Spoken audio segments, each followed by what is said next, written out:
In the annals of history, few punishments were as horrifying as those inflicted upon the leaders and rebels who dared to defy the might of an empire. One such grim tale emerges from the tumultuous conflicts between the Persian Empire and the rebellious cities that sought to break free from its iron grip. In the struggle for power, rebellion was met with unimaginable cruelty, and the fate of those who opposed Persian rule became a dire warning to others who might consider resistance. Among the most terrifying stories of retribution is that of a king who dared to stand against the Persian rulers. His name has been whispered through the ages, remembered not for his heroism or defiance, but for the gruesome fate that awaited him when Persian forces crushed his rebellion. In a show of absolute dominance, he was subjected to one of the most excruciating punishments imaginable: flayed alive. His skin peeled from his body while he still breathed, a spectacle meant to instill fear and submission in all who witnessed it. The Persians, known for their grand empire and sophisticated administration, also wielded a reputation for brutal efficiency when dealing with insurrection. Revolts were not tolerated, and the punishment had to be severe enough to deter any future uprisings. The method of execution chosen for this rebellious king was not a simple beheading or hanging. It was a calculated act of terror, an ordeal that would ensure that his suffering became legendary. Before his death, he was paraded through the streets, his chains rattling as he was led before the gathering crowds. The people who had once followed him now watched in horror, unable to intervene, knowing that any sign of sympathy could mean their own demise.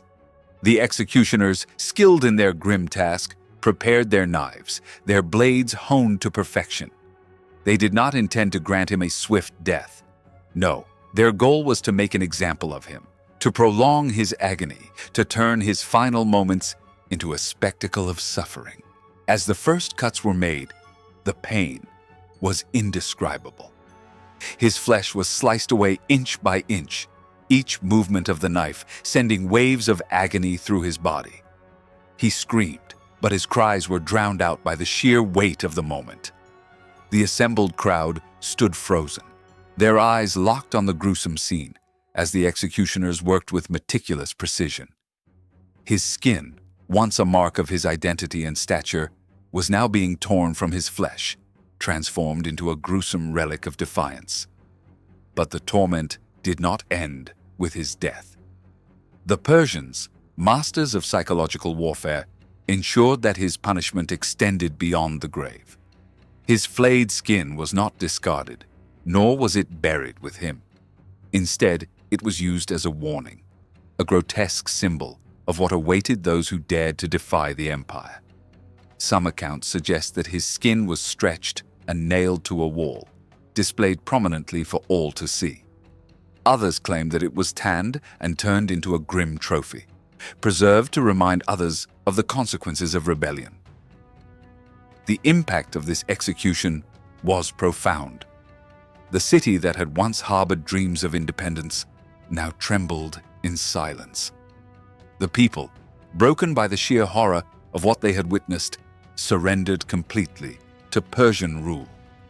The empire had proven its point. Resistance was futile, and those who dared to challenge its authority would meet fates beyond comprehension. Despite the savagery of this punishment, the Persians were not unique in their use of flaying as a means of execution. Throughout history, various civilizations have employed similar methods to instill fear and suppress dissent. The Assyrians, known for their militaristic dominance, frequently flayed their enemies and displayed their skins on city walls.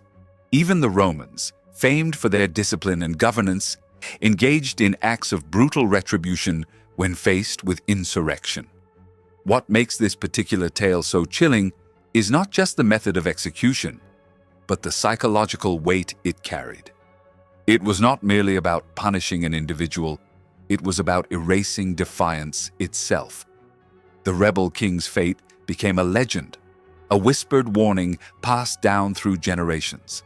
ensuring that his suffering lived on long after his body had turned to dust.